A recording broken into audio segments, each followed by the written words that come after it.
On the coasts of Anaheim, California, a young boy walked the beach, utterly fascinated by tide pools. The shallow ponds formed on rocky shores were home to numerous sea creatures like starfish, crabs, snails, and barnacles, and the boy found it all so interesting.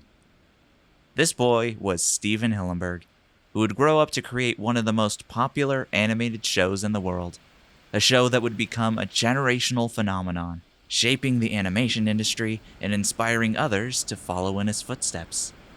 This boy would create SpongeBob SquarePants, one of the greatest and most influential TV shows of all time.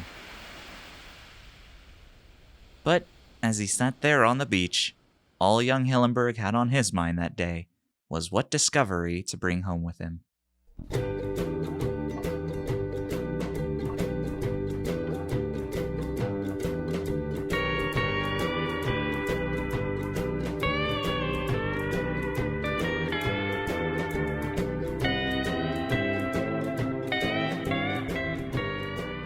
Stephen McDaniel Hillenburg was born on August 21, 1961 in Lawton, Oklahoma.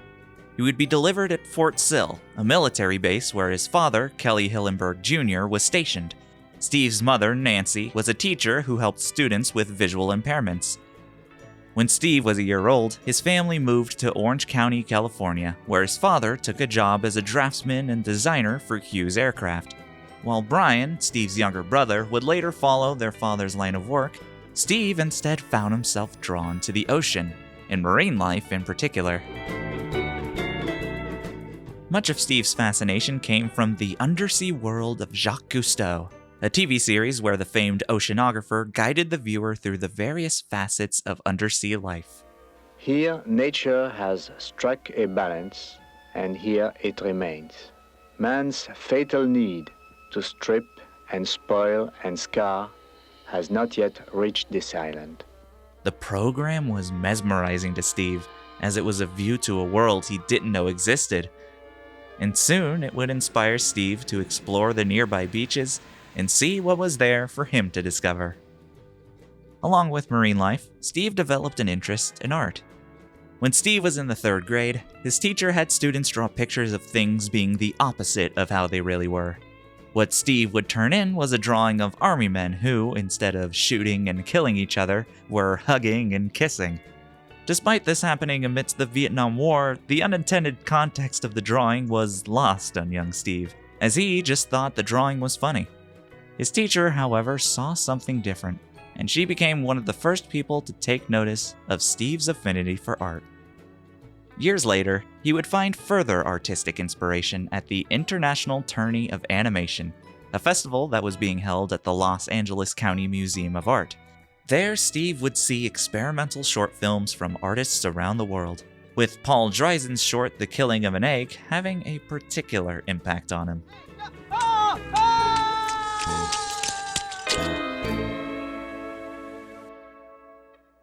Steve attended Savannah High School, where he became a self-professed band geek and took up playing the trumpet.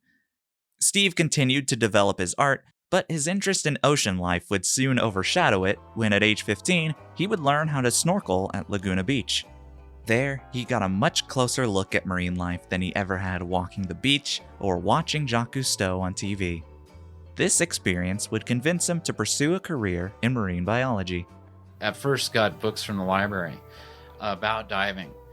All of the photos were black and white photos. So when I put on the snorkel for the first time, mask and snorkel, and went snorkeling at Laguna, I realized it's all in color. And, and even California, and suddenly it just was a shock for me, and I was riveted by that experience. And from then on, I was really interested in diving and got certified. Did a lot of dives in Laguna, over in Catalina, and just got fascinated with the ocean. And I thought, if I was going to do something, it would be great. I would like to be a marine biologist. After graduating from high school in 1979, Steve moved around the country, with a short stint living in Maine, where he would spend a few summers working as a lobster boiler and fry cook. Several years later, Steve would move back to California and enroll at Humboldt State University, where he would major in marine science. While at Humboldt, Steve became infatuated with painting, with his artwork leaning towards the surreal. His work often drew the attention of faculty members who asked why he was studying marine science when he seemed so proficient in art. At the time, Steve didn't see much of a connection between his two passions, seeing art as more of a hobby rather than a proper career. Quote, "Initially, I think I assumed that if I went to school for art, I would never have any way of making a living. So I thought it might be smarter to keep art my passion and hobby and study something else. But by the time I got to the end of my undergrad work, I realized I should be in art." Unquote.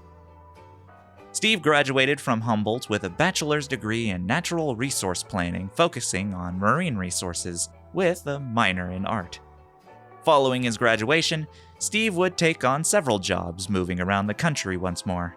After being a park service attendant in Utah and an art director in San Francisco, Steve was hired as a marine biology teacher at the Orange County Marine Institute in Dana Point, now called the Ocean Institute.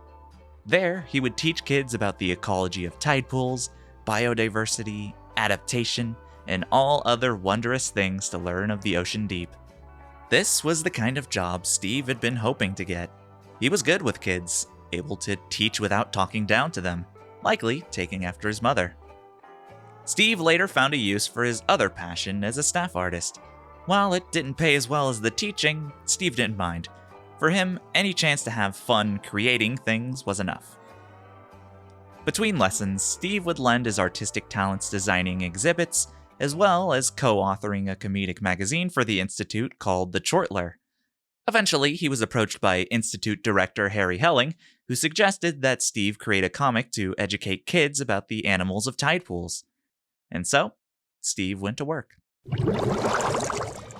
The result was the Intertidal Zone. Written and illustrated by Steve, the comic was all about the life of animals living within tide pools. Heavily inspired by Mad Magazine and the works of Robert Crumb, it was jam-packed with information about the unique creatures and their environment, all taught in an eye-catching and comedic style.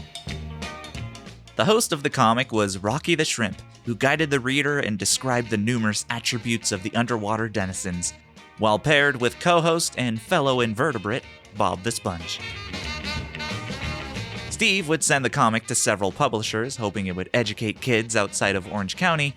However, none of the publishers wanted it.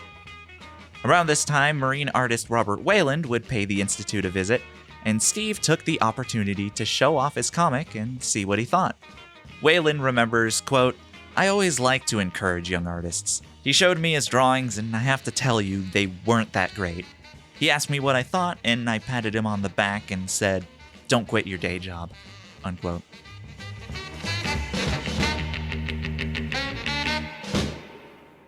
With no chance of the Intertidal Zone making a splash, Steve shelved the comic. While he continued teaching at the Institute, Steve made time to go to various animation festivals, like the International Tourney of Animation, as well as Spike and Mike's Festival of Animation.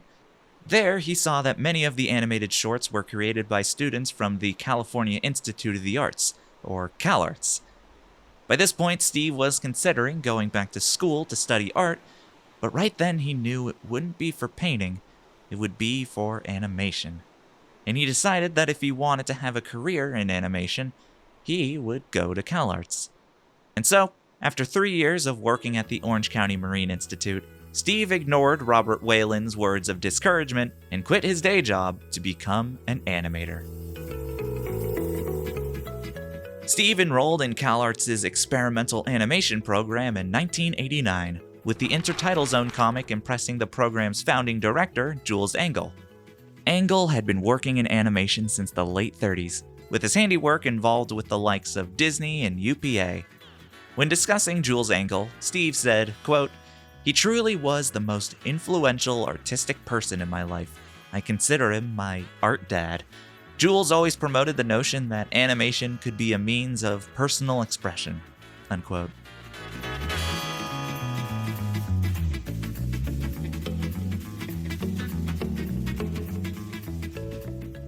Steve had no past experience in the animation field, but he took to the format quickly. He became a true student of the art form, studying the specific styles of animation directors like Chuck Jones and John Hubley and applying their methods to his work. His passion for art was only outweighed by his diligence.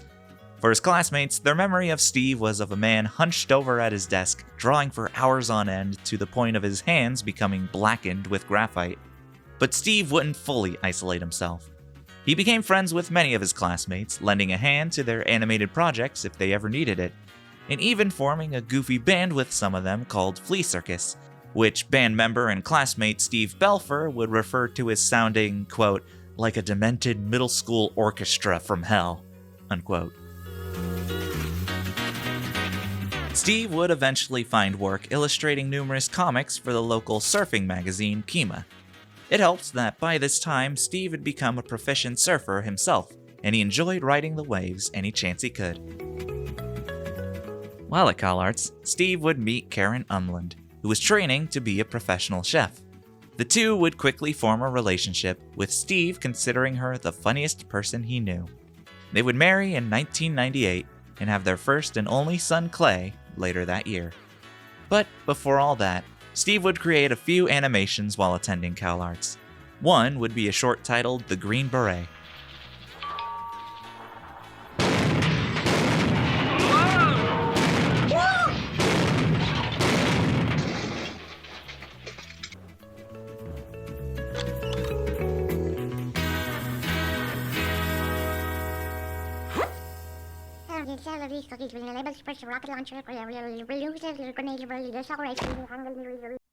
And then there was his thesis film, Wormholes, which was centered around the theory of relativity as depicted by an unending cart trip, with Flea Circus providing the music.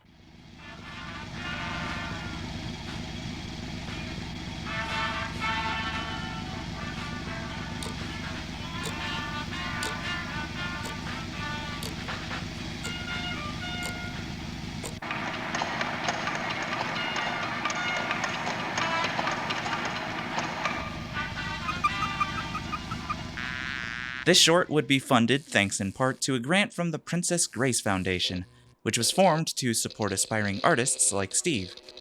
Quote, "It provided me the opportunity just to make a film that was personal and what I would call independent and free of some of the commercial needs.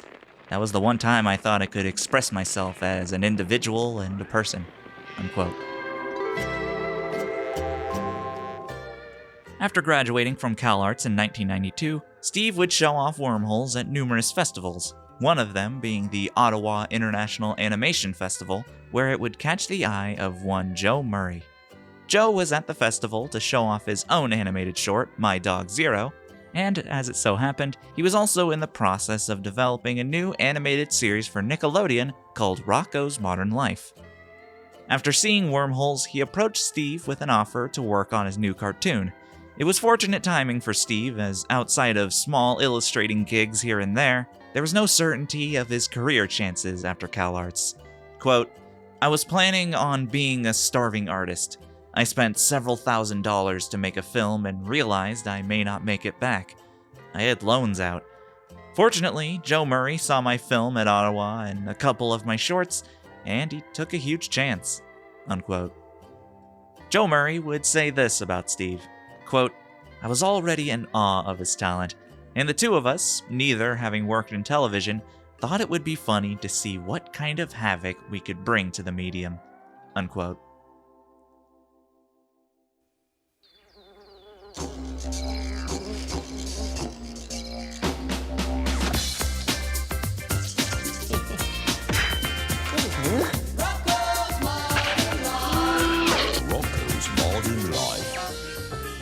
Rocko's Modern Life followed a talking wallaby as he traversed his hectic suburban world, with stories revolving around everyday struggles like credit card debt, plane travel, and garbage day, all taken to great comedic heights.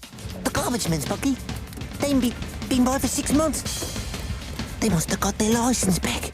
Steve would join the show as a director, writer, and storyboard artist, working closely with Joe Murray, as well as other artists who, like himself, had never worked in professional animation before.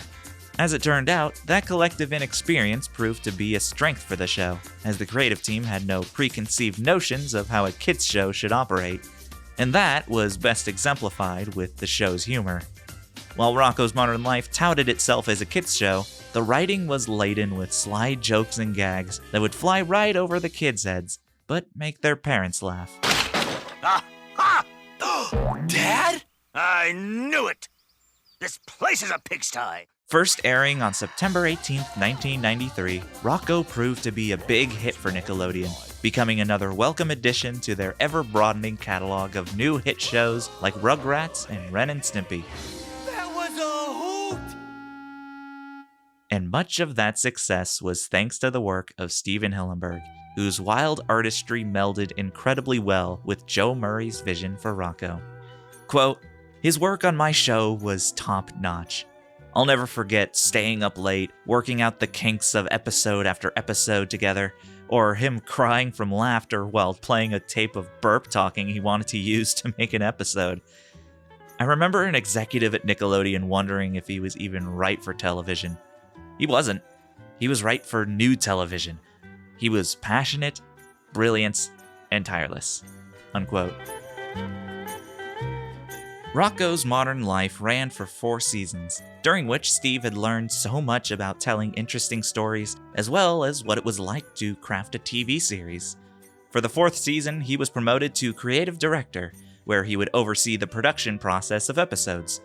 It was around this time that fellow writer Martin Olson came across a copy of the intertitle zone on Steve's desk.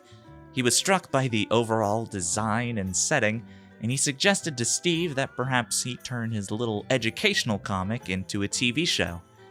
But Steve wasn't fully convinced that he would be right for the task, or that he would want to do it to begin with. Quote, "After watching Joe tear his hair out a lot, dealing with all the problems that came up, I thought I would never want to produce a show of my own." Unquote.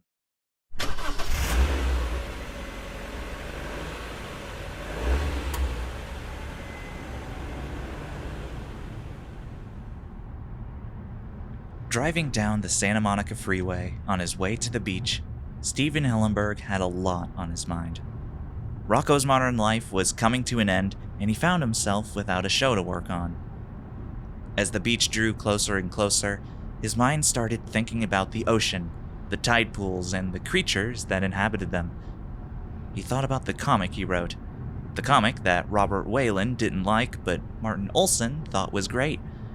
He thought about all the time he spent studying marine biology, only to change course and become an animator. With his lucky break into animation ending, Steve had to find a new way to keep working. His days teaching at the Orange County Marine Institute must have felt like a simpler time. He remembered how excited he was to be there, how much he enjoyed sharing his knowledge of the ocean to the kids who came by, how they didn't care too much about the ordinary fish, and how they were far more interested in octopuses, crabs, starfish, and sea sponges. Something about that connected with Steve, and the more he thought about it, the more he thought about what he could do with it. Steve had always found invertebrates fascinating, and he'd never seen a cartoon with a sea sponge of all things as the main character. So he figured that could be something he could work with. Something he could make into a show. His mind started racing. After all those years of trying to juggle his 2 passions in life, it felt like he had finally found a way to put them together. It wasn't fully fleshed out. Heck, it wasn't even cohesive. But it was a start. He needed to put this on paper. After a bit of surfing, perhaps.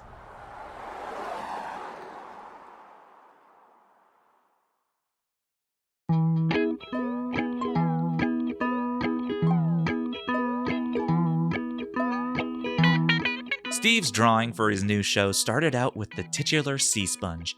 With sea sponges being amorphous and not specific to one shape, there were a lot of choices to pick from.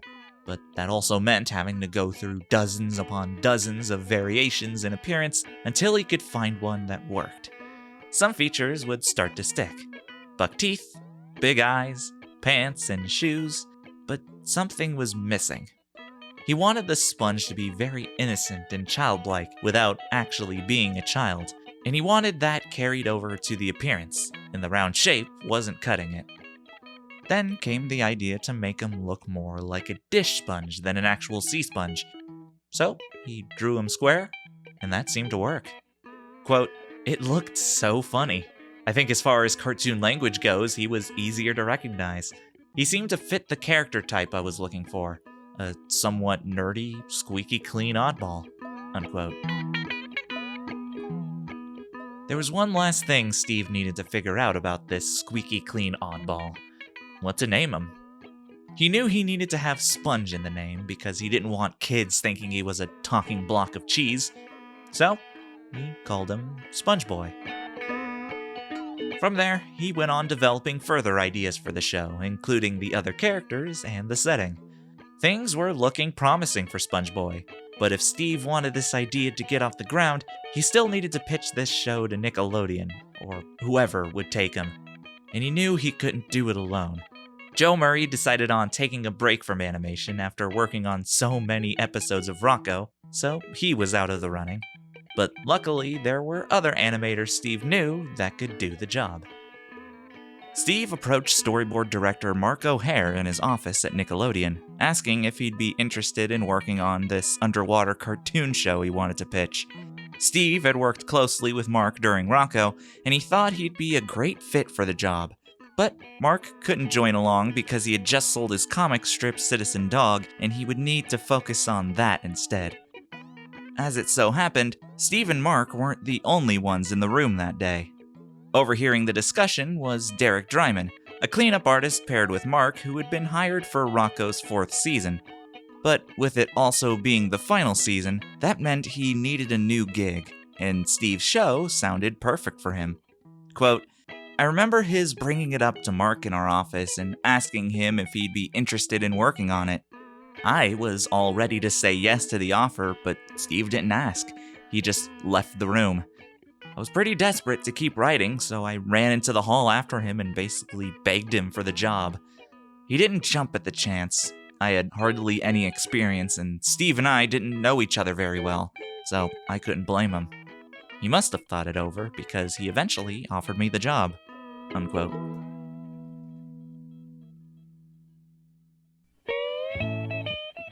Steve and Derek's first day working together started with watching The Bellboy starring Jerry Lewis, with Steve pointing out aspects of Lewis's character, Stanley. One scene that would stand out to Derek many years later featured Stanley being tasked with setting up chairs in a frighteningly large auditorium. His boss would leave him to it, thinking it could take days, only to return and find that Stanley had set up all the chairs within minutes. It's fast. Next was the Laurel and Hardy short Toad in a Hole, where the comedy duo attempts to fix up a boat to get into the fishing business. After Stan accidentally causes some havoc, Ollie places him in a corner as punishment, with Stan having to entertain himself while stuck there. Steve would also cite Pee Wee Herman as an inspiration, not only for the Sponge's personality, but also as a prominent kids show that embodied the shift to a more wacky and energetic style. These 3 examples were what Steve wanted in his Sponge character: a diligent, innocent, zany goofball. But that was just for the main character. Steve had plenty more ideas thought out for the show. There was the ornery octopus next-door neighbor, designed with a big bulbous head, a dangling nose, and only 6 tentacles because Steve thought it would be simpler to animate. He named this cephalopod Squidward. Little did he know how much confusion this name would cause. There was also Mr. Krabs, the money-loving crustaceous owner of the Krusty Krab, the popular undersea eatery that both SpongeBoy and Squidward would work at. Show ideas abounded between Steve and Derek, and all they needed to do was pull it into focus and turn it into something they could pitch. Steve's original idea for the pilot was a storyboarded episode featuring SpongeBoy and Squidward on a road trip, inspired by the film Pow Wow Highway. The dynamic between the happy-go-lucky SpongeBoy and the curmudgeonly Squidward was heavily developed during the process of working on this episode. However, the idea of the storyboard would be dropped for the initial pitch. But it wasn't all for naught, as this road trip idea would lead to the creation of another key character for the show. Quote, While we were trying to write the road trip storyboard, Steve came up with the idea of a starfish character. The original character was angry and had a huge chip on his shoulder because he was pink. He was the owner of a roadside bar that the guys went to on their trip and was a bully, but that didn't last long." Unquote. The decision was made to soften up this abrasive bully starfish.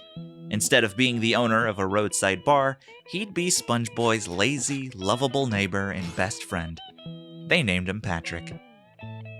After working on ideas for 6 months, Steve and Derek had a well-thought-out show on their hands, and all that was left now was to pitch it.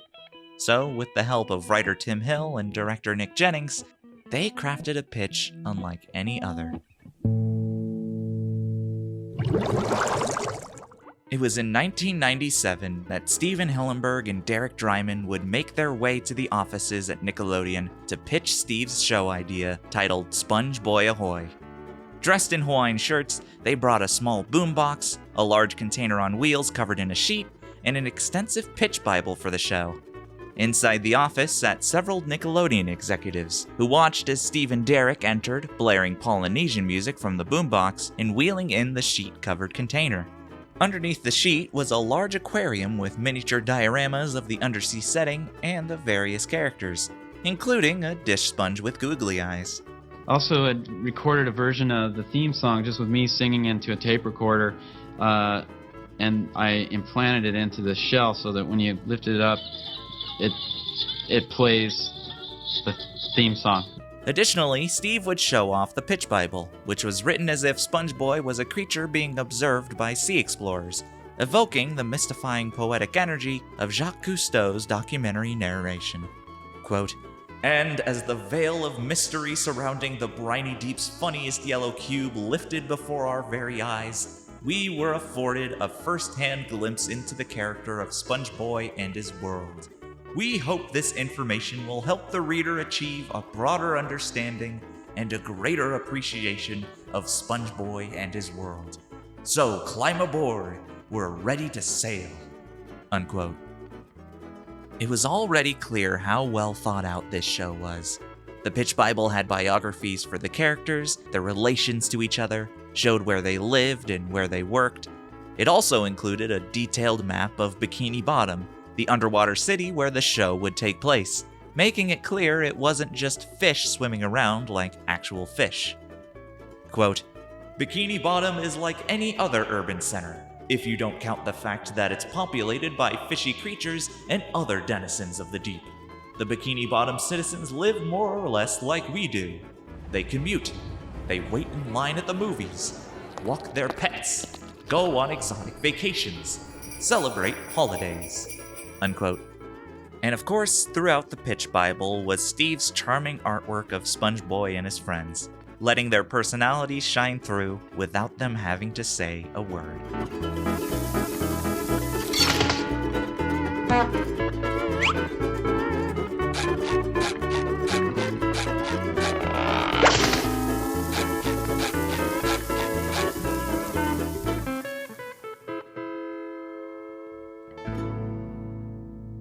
The pitch for SpongeBob Ahoy was a resounding success.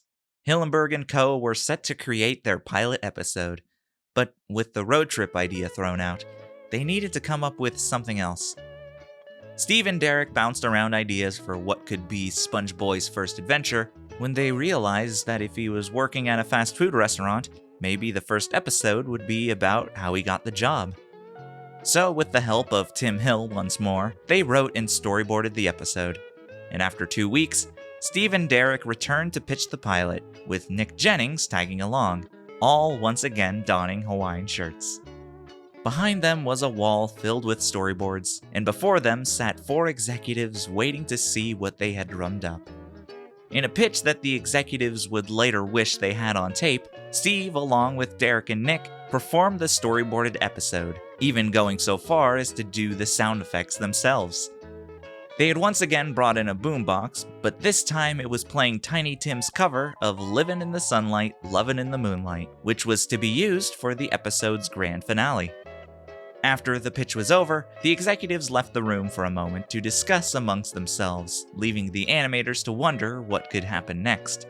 But fortunately, it wasn't too much time, as after about 5 minutes, the executives returned and told the artists that they were good to go on the pilot.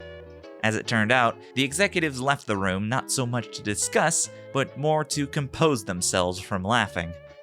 With the approval from Nickelodeon and the storyboards of SpongeBob getting hired ready to go, what was needed then was for Steve to do some hiring of his own. One of those hirees said, quote, "A friend of mine who I knew from Disney said, 'You've got to meet my friends Derek and Steve at Nickelodeon.' I showed Steve and Derek my portfolio and reel, and a week later, I was to be Steve's first hire." Unquote. Along with Eric Wise, they would also bring on background designer Kenny Pittenger, animation timer Tom Yasumi, and animation director Alan Smart, among many, many others. They were even able to bring Mark O'Hare on for character layout, in between his time working on his comic strip.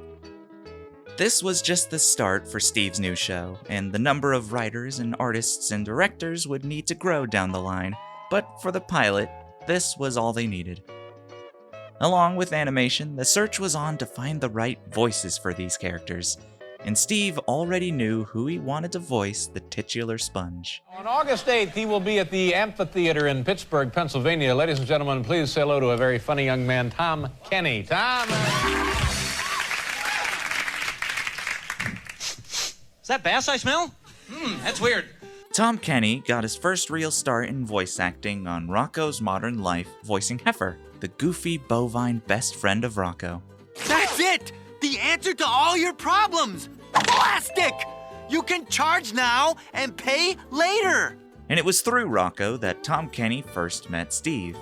Following Rocko's fourth and final season, Tom went on to lend his voice to a number of cartoons such as Dumb and Dumber and Dexter's Laboratory, as well as being a recurring cast member on the live-action sketch comedy show Mr. Show with Bob and David. Can't we just put the flag up on a pole where no one could get to it? Lunacy! How would we ever get it down? During the process of developing SpongeBob, Steve remembered working with Tom and thought he would be great for the character. Tom remembers, quote, "He asked me to look at some stuff and it was a very well thought out, well-conceived Bible. It was typical Steve, fully realized before he even mentioned it to anyone. By the time I saw it, I was just blown away by the groundwork." Unquote. Steve and Tom would work together to develop SpongeBob's voice, with Steve wanting the Sponge to be of indeterminate age, having a voice that was innocent without sounding too childlike. He's a half a child, half a man, you know, kind of Pee Wee Herman, a little bit of Stan Laurel, a little bit of Jerry Lewis, a little bit of Munchkin. And, you know, it's not really a kid voice like a Charlie Brown realistic kid voice, but it's not really an adult either. Tom Kenny's first recording as the Sponge would be put on tape in 1996 to help him get familiar with the voice. It involved a scene set at the Krusty Krab, with Steve filling in for the role of Squidward. Hundreds of creatures swim through these doors every day in our undersea community, depending on you to serve them nutritious, delicious, reasonably priced food in a clean, family-friendly environment. Look! I've been standing around on my tentacles since 8 o'clock this morning, and I don't have the strength to listen to this. Who depends on you, you may ask? Well, let's just start with the A's. No. Aaron Anchovy, LB Albacore. With Tom Kenny slated as the Sponge, that still left the other characters to be featured in the pilot. Voicing Patrick would be Bill Fagerbakke, who had been featured in a few voice roles, including Ah Real Monsters and Gargoyles. Afraid? Me? Why, all of nature trembles at my passing. Voicing Squidward would be Roger Bumpus, who had appeared in numerous voice roles in film and television, including The Real Ghostbusters, The Hunchback of Notre Dame, and Tiny Toons Adventures. And once all these useless trees are cleared away, I'll have the biggest front yard in the world! Voicing Mr. Krabs would be Clancy Brown, who had a wide variety of film and TV roles, including voicing Lex Luthor in Superman the Animated Series, and playing the imposing Captain Byron Hadley in The Shawshank Redemption. If I hear so much as a mouse fart in here the rest of the night, I swear by God and Sonny Jesus, you will all visit the infirmary. Every last in here. Tom Kenny would fill in for the rest of the voice roles of the pilot, including SpongeBob's pet snail, Gary. Steve may have had a well-thought-out Bible and a fully storyboarded pilot, but it was the other members of the current crew that would be tasked with not only understanding Steve's vision, but also bringing it to life. It would be a journey of trial and error, with Steve trying to guide the new members every step of the way. According to Kenny Pinninger, quote, Steve had a clear vision of what he wanted the show to look like, and an even clearer vision of what he didn't want it to look like, unquote. When it came to animation, Steve wanted for the character's personality to always be on display, right down to how they walked. When given the task of designing SpongeBob's walk cycle, Eric Wise was told that the Sponge's walk should be very stiff and direct, almost like a march. But after several irritating attempts, Eric decided to clear his mind of SpongeBob's march cycle and moved on to Mr. Krabs, who he figured would have a more cartoonish walk. Animating in a, quote, 4-frame multi-blur cycle, unquote, Eric drew Mr. Krabs' tiny feet scrambling from side to side using a technique called smearing, a classic tool for animators to imply motion. When Eric finally showed the animation to Steve, quote, his eyes lit up and he laughed out loud, unquote. It was at this moment that Eric saw how much Steve resembled the talking sponge, finally finding a solution to his walk cycle dilemma. Eric, along with the other animators, would start using Steve as reference when animating SpongeBob, including how he walked. Then there were the background painters, who were responsible for the various settings and backdrops the characters would inhabit. Being underwater, all of the buildings would have a nautical or tiki aesthetic. Lots of rope, bamboo, wooden planks, nets, and flowers. And speaking of flowers, there was also the question of the sky for Bikini Bottom. There wouldn't be any clouds underwater, and keeping the sky blank would be too boring, but fortunately the Pitch Bible already had that figured out. In lieu of clouds, the underwater sky would be plastered with pastel-colored flowers. Kenny Pinninger would later say, quote, over the years when people find out what I do for a living, what they ask me about the most are the sky flowers. What are those things? They function as clouds in a way, but since the show takes place underwater, they aren't really clouds. So really, the sky flowers are mostly a whimsical design element that Steve came up with to evoke the look of a flower print Hawaiian shirt, or something like that. I don't know what they are either. Unquote. It would also be encouraged that the backdrops be painted with a loose, almost wobbly brush. No use of straight edges, no worries of the brushstroke changing size, no need to be super detailed. Not only would this technique speed up the process of painting backgrounds, but it also conveyed the fun, lively atmosphere that the show needed. And then there was the soundtrack. What kind of music do you use for a motivational speech from a starfish, or for a swarm of hungry anchovies? What does an octopus running or a flying mechanized spatula sound like? Aside from the Tiny Tim song, which ended up consuming most of the budget for the episode, much of the music used would be pre-existing stock tracks from associated production music. This was not uncommon, as other Nickelodeon shows like Rocco and Ren and Stimpy used plenty of APM songs, with some original tunes strewn about. Even with the depleted budget, there was still enough room for a few original tracks for the pilot. One would be a high-energy action theme for the opening, composed by Brad Caro, with the second being a laid-back slide guitar tune for the end credits, composed by Steve's Flea Circus bandmate, Steve Belfer. As for the sound, Steve didn't want to rely on the same Hanna-Barbera sound effects that so many other shows had been using, but with the small team and limited budget at their disposal, they seemingly had no other choice but to use stock library sounds. That was until Steve decided to reach out to a former colleague from his days working on Rocco, sound designer Jeff Hutchins. He remembers, quote, I got a call from Steve in my studio. He wasn't happy. He had been assigned a post-sound studio to work on his pilot and didn't get the treatment he deserved. I knew I had the sounds he was looking for and told him just that, unquote. Steve had an exhaustive list of sounds he needed for the pilot, including the horn of an ocean liner to be used for SpongeBob's alarm clock, and Jeff was more than able to deliver, recording all the various sounds needed to bring the pilot to life.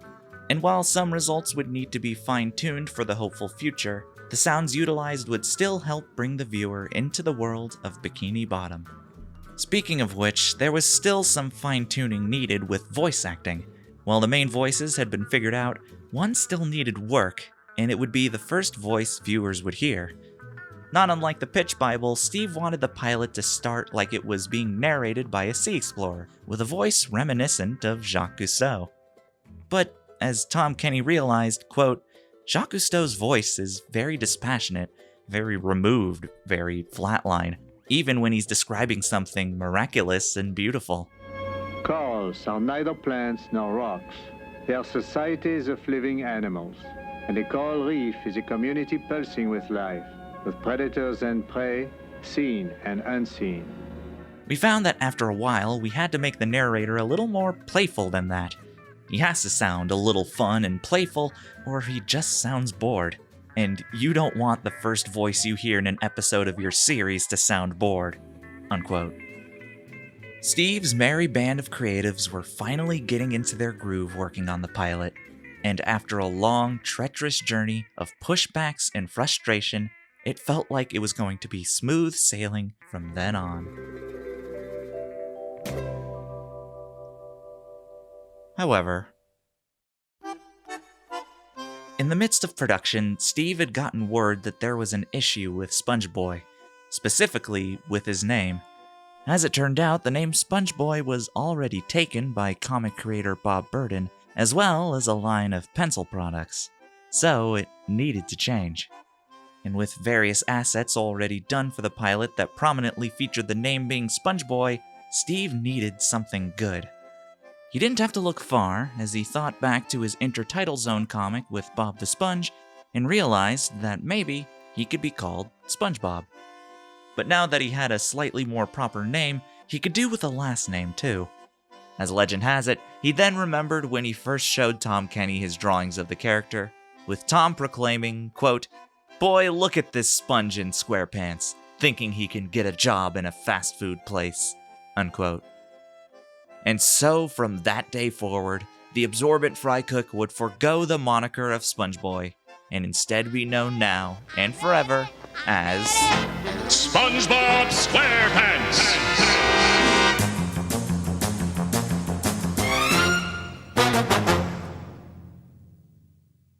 Several months later.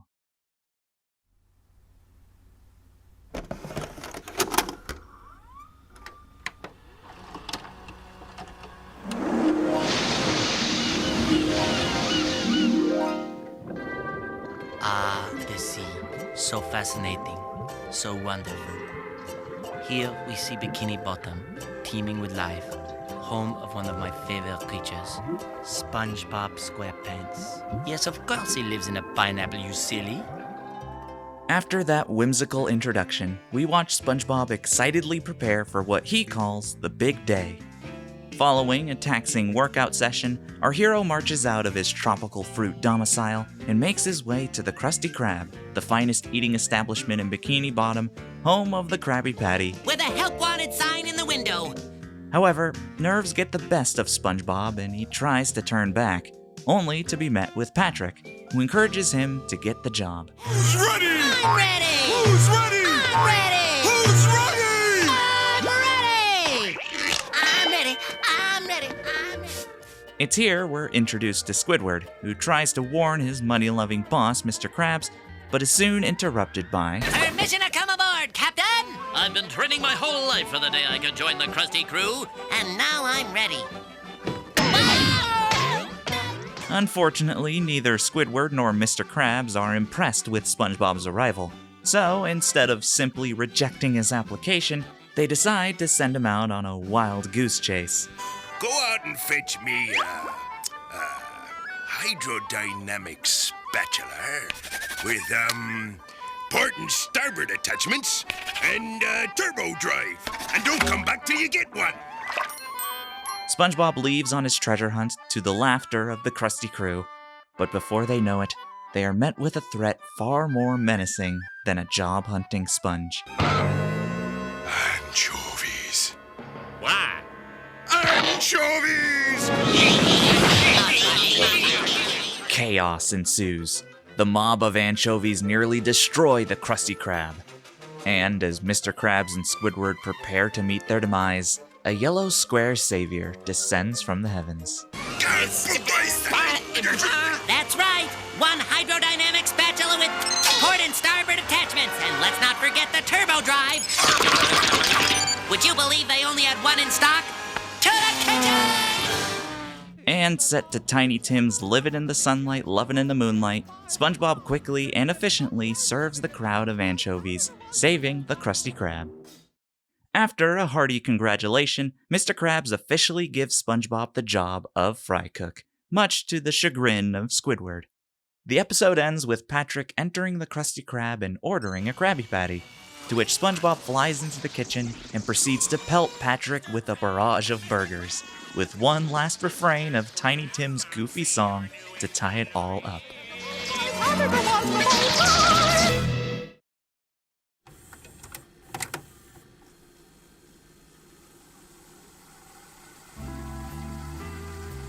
8 minutes was all they needed to establish everything about the show. The characters had such vibrant personalities, the setting was charming, the plot was simple but engaging, and the humor was wacky without being annoying. It was about as perfect as a pilot could be, and it proved to be very effective as it was shown to those at Nickelodeon as well as various test groups. Before long, SpongeBob SquarePants was greenlit to produce more episodes. Under one condition. By this point, Nickelodeon had gotten tired of talking animal shows, undersea or otherwise, and were starting to focus more on shows centered around kids, with Hey Arnold being a strong hit for the network. The executives at Nickelodeon wanted SpongeBob to follow suit, with him being a kid and going to school, and having that be a central part of the show. If Steve didn't comply, then no further episodes would be produced. This more than irked Steve. He didn't mind the idea of SpongeBob being a kid at heart, but to have him be an actual kid was a step too far. Quote, "They actually wanted to make Arnold under the sea and make SpongeBob a child. I said no, that's not the show." Unquote. Steve was initially unwilling to compromise his vision. He knew that if he bowed to the network's demands and made SpongeBob a child, it wouldn't really be his show anymore. But this was also the furthest he'd come to his show being a reality, so with no other options, he had to make it work somehow. He made it so that while SpongeBob wouldn't be aged down, he would occasionally go to boating school to earn his boating license. And while most episodes wouldn't strictly focus on his school life, boating school, as well as SpongeBob's lack of boating experience, would play a factor in multiple episodes. From there, Steve needed to create a boating school teacher. He decided to repurpose an unused design for the anchovies bus driver and make her a pufferfish, so that she would be reminiscent of a car's airbags whenever she inflates. Steve would even draw from his own experiences of being a teacher at the Marine Institute when developing her personality. And thus, Mrs. Puff was created, and SpongeBob was allowed to go forward with production. Steve formed United Plankton Pictures Inc., which would act as the production company for the show. And with the first season ahead of them, United Plankton was in need of additional hiring to make this season as successful as the pilot. The new additions to the crew included storyboard writer Jay Lender, storyboard artist Sherm Cohen, writer Doug Lawrence, professionally known as Mr. Lawrence, story editor Peter Burns, storyboard artist Aaron Springer, and storyboard director Paul Tibbett, as well as many others. Jeff Hutchins would also officially join the show as sound designer, continuing his work from the pilot. Despite the positive reaction to the pilot, it was clear that Nickelodeon's faith in SpongeBob was not the strongest. Steve had touted SpongeBob as being a storyboard-driven show, which Nickelodeon was slowly moving away from since the end of shows like Rocko's Modern Life and Ren and Stimpy. Plus, there was no telling how well the general audience would receive SpongeBob.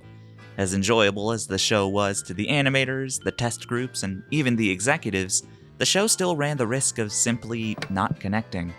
Because of that, Nickelodeon would order only 12 episodes for the first season, or to be more accurate, 6 broadcast episodes split into 2 11 to 12-minute segments.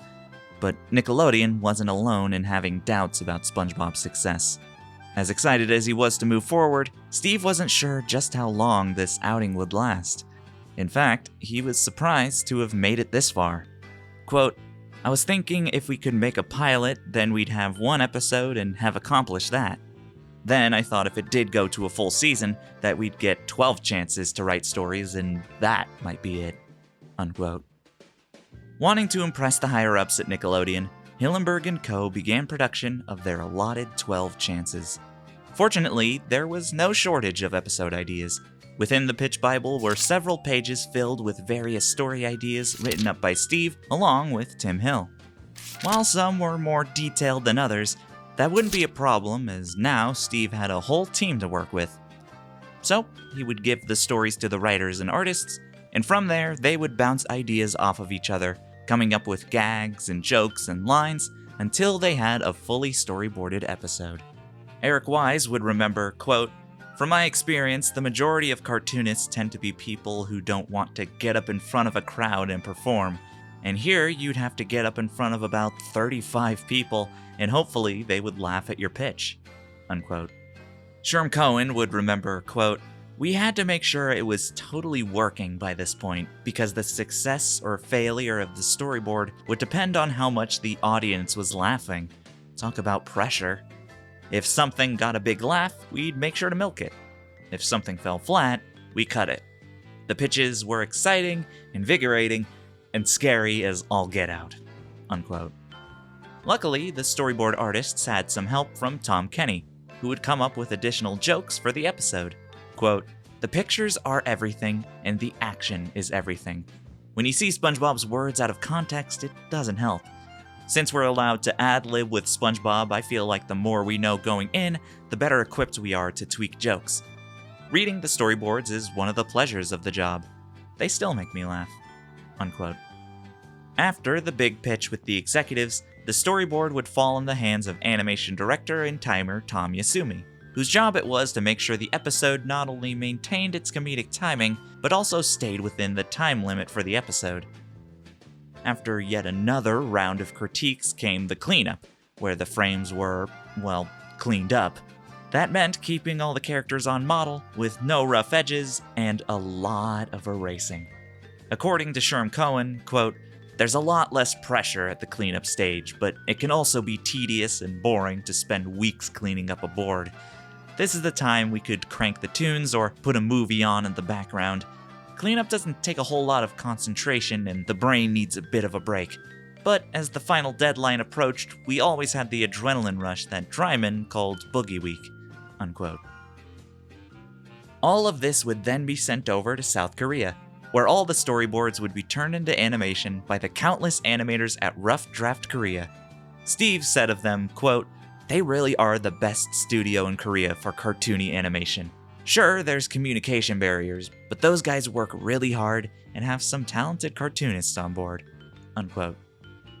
And then, after all that time and effort with voices, sound effects, music, and with a tiny pinch of magic, they would finally have a finished episode, more or less ready to air on TV. But that would just be one single episode out of the 12 they needed to come up with. There was a lot of work to do, and plenty of stories to tell.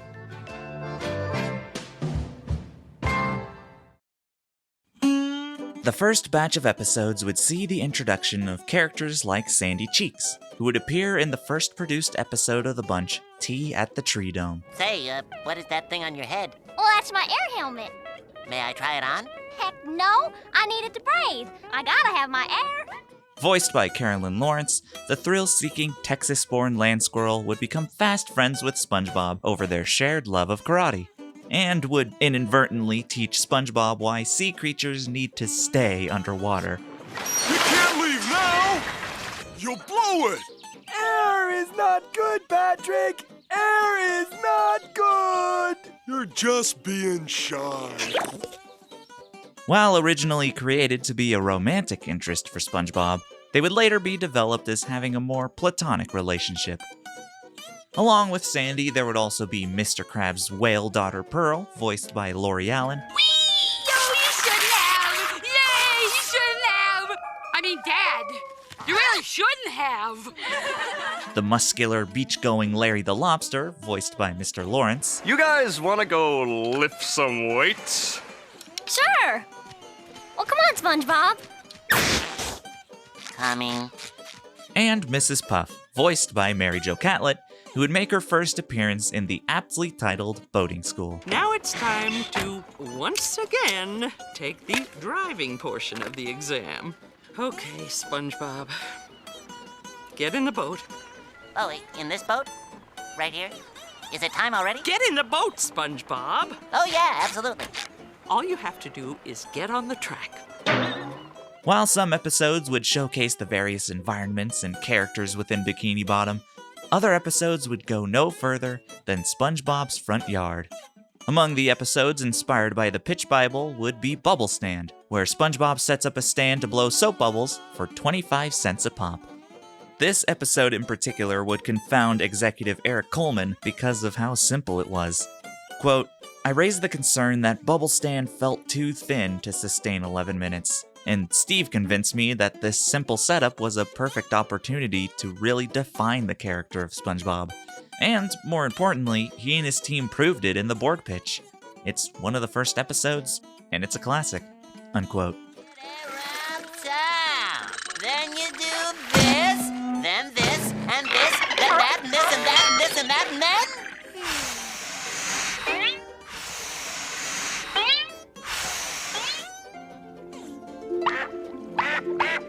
Episodes like Bubble Stand were prime examples of SpongeBob's unique storytelling. Rather than try to cram multiple storylines in one episode, Steve opted for simple episodes that would let the personalities of the characters have the spotlight. Quote, "Our overall philosophy has been to keep it simple. Try to find humor in a simple situation that hopefully reaches absurd proportions. Put the characters together and watch what happens." Unquote.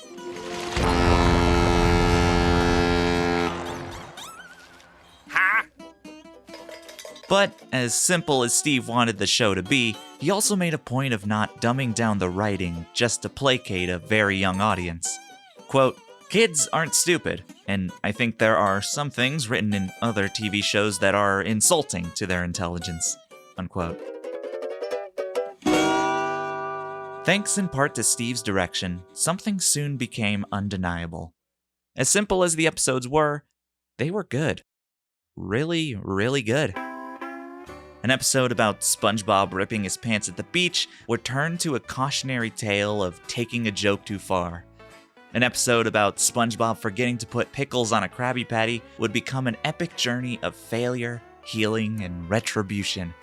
And an episode where Mr. Krabs gives SpongeBob squeaky boots leads to a descent into madness, with an ending reminiscent of Edgar Allan Poe's The Telltale Heart. Don't you hear it? Yes, I did it! I did it! I took the boots! They're here! Under the floorboards! Simple stories, well-defined characters, and some of the finest jokes and gags ever written for television would show that SpongeBob was far better than Nickelodeon gave it credit for. And perhaps no episode better exemplified this than the one that took inspiration from the original pitch idea for SpongeBoy Ahoy. The story of SpongeBob and Squidward going on a road trip would develop into the episode Pizza Delivery, where the two co-workers are tasked with delivering a Krusty Krab pizza.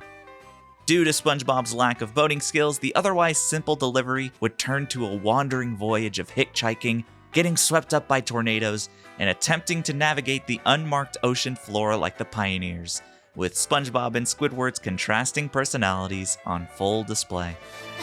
It's a big, beautiful old rock. Oh, the pioneers used to ride these babies for miles, and it's in great shape. SpongeBob! Will you forget the stupid pioneers? Have you ever noticed that there are none of them left? That's because they were lousy hitchhikers, ate coral, and took directions from algae. And now you're telling me they thought they could drive... Rocks? Hold on there, Jethro. Stories like Pizza Delivery were what eventually convinced Nickelodeon to extend SpongeBob's first season with an additional 14 broadcast episodes, giving the crew 28 more chances for storytelling.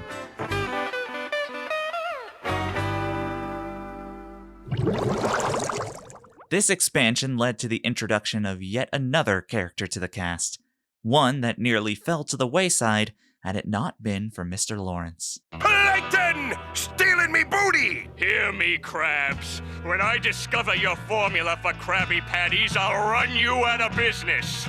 I went to college! Plankton was one of the many characters Steve thought up when developing the show, with him being conceived as the main antagonist of the series. But Steve became concerned that stories revolving around a villain for a fast food restaurant would become repetitive, and thought that he would work best as a one-time adversary. That was until Mr. Lawrence grew attached to the character. Doug Lawrence's involvement with Steve dated back to their time working together on Rocko's Modern Life. Doug was a writer on the show, who also lent his voice to several characters, the most prominent being Filbert, the constantly nauseous and neurotic turtle. Do I look okay to you? These computer screens are radioactive, and the plate in my head is vibrating. Oops, I dropped my mouse. Oh boy, hold on. Can I help you?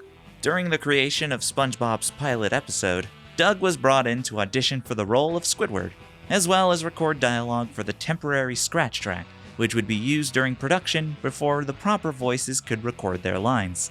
When reading for SpongeBob, Doug spoke in a deep, sonorous tone that he described as a mix between Tony the Tiger and Gregory Peck.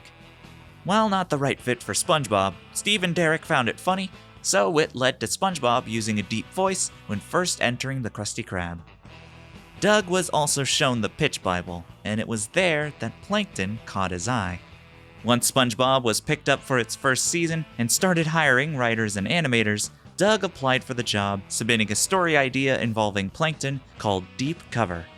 Still unsure of Plankton working as a recurring character, Steve opted for none of the stories of the allotted 12 to feature Plankton or his restaurant, the Chum Bucket. Similar to his time on Rocko's Modern Life, Doug both wrote for SpongeBob and voiced a few characters. Some would be fairly prominent, like Larry the Lobster, but more often it would be for incidental and one-off characters. Crashing, break dancers! How am I supposed to eat this pizza without my drink? My leg! My leg! Once SpongeBob's first season was allowed more episodes, Doug, unwilling to let Plankton go, finally got his chance to bring the single-celled megalomaniac to life, both in writing and in voice. Paired with Plankton was his massive sentient supercomputer within the Chum Bucket, voiced by Tom Kenny's wife and Mr. Show co-star Jill Talley. You're not letting them leave, are you? Can't you see? This is the perfect opportunity for revenge. Elaborate. Befriend the SpongeBob. Then, when the timing is just right, take the Krabby Patty. Take the Krabby Patty. Get moving, genius. Don't let him get away. This machine would later be known as Plankton's computer wife Karen, named after Steve's wife. Plankton was an effective and entertaining character, and he would soon make appearances in several episodes throughout the first season, including FUN, Walking Small, and Culture Shock. You may win this time. Shia Kazee! Well, this stinks. Even with Plankton no longer as a one-off, the season still had its fair share of guest stars. But rather than have a big-name celebrity that would overshadow the story, Steve wanted guest stars that really fit with the characters they were playing. For the Halloween episode Scaredy Pants, Brian Doyle Murray, known for his roles in Groundhog Day and Christmas Vacation, would voice the dreaded Flying Dutchman. You bet your lily white livers I'm the Flying Dutchman. And I'll let you in on a little secret. I'm going to steal your soul. Quiet! Voicing King Neptune in the episode Neptune Spatula would be John O. Hurley, best known for his role as Jay Peterman in Seinfeld. You are but a lowly yellow sponge, puny, insignificant, a commoner. Therefore you could never be fry cook to a god, and This is why it is funny. Now step aside while I seek out the true fry cook. The most prominent of the guest stars would be the retired superhero duo Mermaid Man and Barnacle Boy. Being fans of McHale's Navy, Steve and Derek's top picks for the crime fighters were Ernest Borgnine and Tim Conway, who would both end up making 2 appearances in the first season. Hey, who are those guys? Are they here to fix the TV? What do you want? Are you Mermaid Man and Barnacle Boy? Well, we used to be, but now we're retired. But you can't retire. There's evil afoot. What? Evil?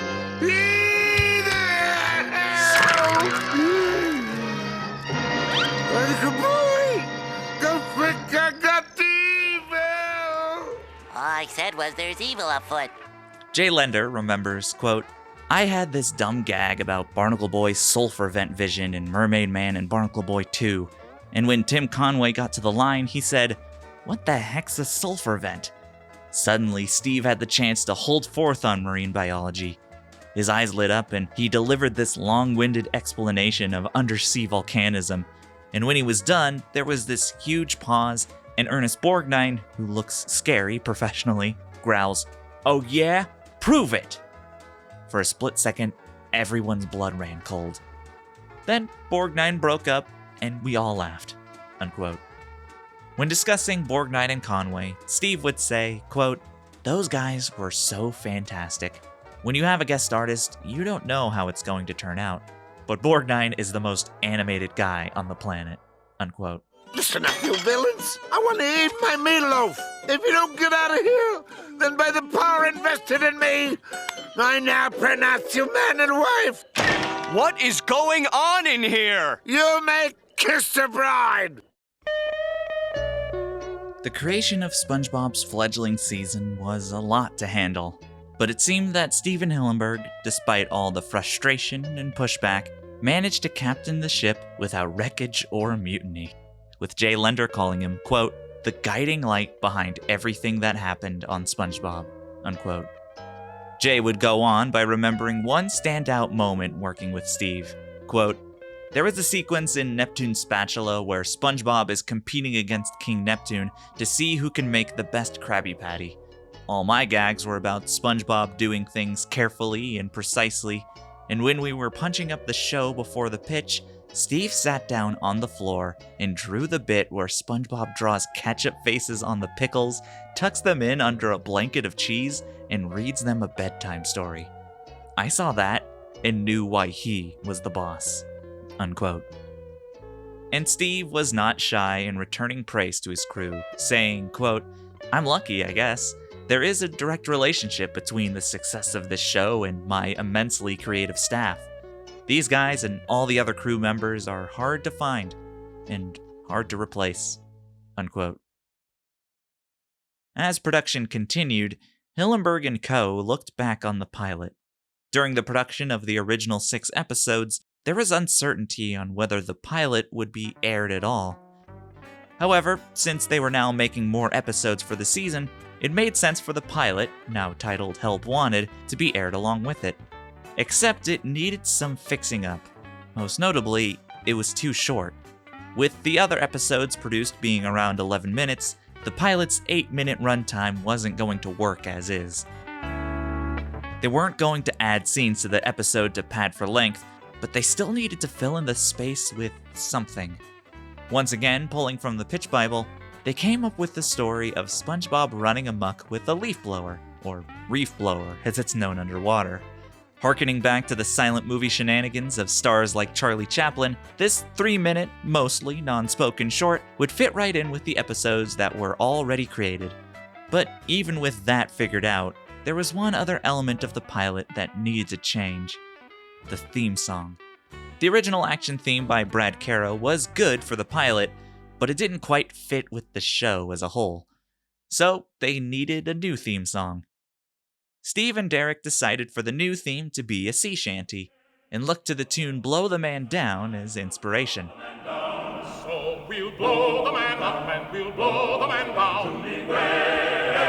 Blow the man down. And we'll we'll blow him away into Liverpool town. Give me some time to blow the man down. With this, Steve and Derek crafted a song with the intention of being as annoying as possible, something that would excite the kids in the morning while startling the parents who are trying to sleep. Are you ready, kids? Aye, aye, Captain! I can't hear you! Aye, aye, Captain! Oh! Who lives in a pineapple under the sea? SpongeBob SquarePants! Absorbent and yellow and porous is he. SpongeBob SquarePants! Sung by Patrick Penny, along with the chorus of children, the new SpongeBob SquarePants theme song would quickly establish the humor and setting for new audiences and become an unstoppable earworm for fans and non-fans alike. Nearing the end of production, it became very clear to Nickelodeon that SpongeBob was a hit in the making. They had the show slated to officially premiere on July 17, 1999, but decided on premiering the first episode as a sneak peek after the Kids' Choice Awards on May 1st.